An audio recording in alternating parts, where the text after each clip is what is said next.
ATN news, Dhaka. জনগণের ভোটাধিকার ফিরিয়ে দেওয়ার নির্বাচন বিলম্বিত হওয়ার সুযোগ নেই। জনগণ যাকে ইচ্ছা তাকে ভোট দেবে, কিন্তু কিংস পার্টি করে জনগণের সাথে প্রতারণা করা যাবে না বলেও মন্তব্য করেছেন বিএনপির নেতারা। রোববার দুপুরে ঢাকা রিপোর্টার্স ইউনিটিতে জাতীয়তাবাদী মুক্তিযোদ্ধা দল আয়োজিত আলোচনা সভায় বাংলাদেশে কষ্টার্জিত স্বাধীনতা সার্বভৌমত্ব ধরে রাখতে সবাইকে ঐক্যবদ্ধ থাকার আহ্বান জানান বক্তারা। প্রধান অতিথির বক্তব্যে বিএনপি নেতা অবসরপ্রাপ্ত মেজর হাফিজউদ্দিন আহমেদ বীর বিক্রম বলেন, জুলাই অভ্যুত্থানের অর্জন বৃথা হতে দেওয়া যাবে না। পতিত স্বৈরাচারকেও আবারও দেশে বিশৃঙ্খলা সৃষ্টির সুযোগ দেওয়া যাবে না।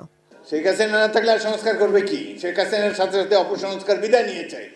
এখন সংস্কার করার ন্যায্য অধিকারী হলো একটি নির্বাচিত গণপ্রতিনিধি, একটি পার্লামেন্ট সংস্কার করবে। আমরা সকল রাজনৈতিক দলের মধ্যে ঐক্য চাই, বিশেষ করে ছাত্র জনতার সাথে রাজনৈতিক দলসমূহের ঐক্য অত্যন্ত প্রয়োজন।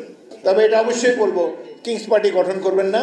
যারা রাজনীতি করতে চায় এই সরকার থেকে পদত্যাগ করে বাইরে গিয়ে তারা সরকার গড়ে তুলুক।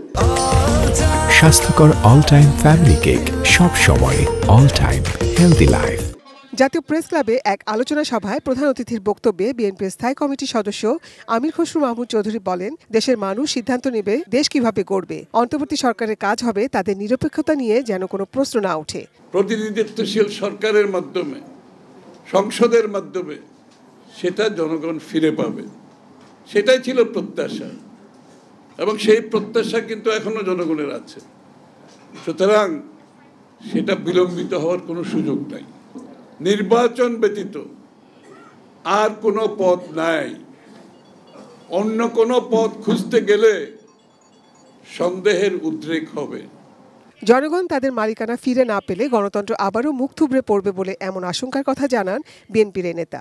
যে যতই বিজ্ঞ হোক, বাংলাদেশের মানুষের মালিক, যারা দেশের মালিক, তাদের চেয়ে বিজ্ঞ কেউ হওয়ার সুযোগ নাই।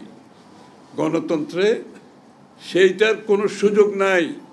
তাদের কোনো প্রস্তাব থাকলে তাদেরকে জনগণের কাছে যেতে হবে। Nazia Afrin, ATN news, Dhaka.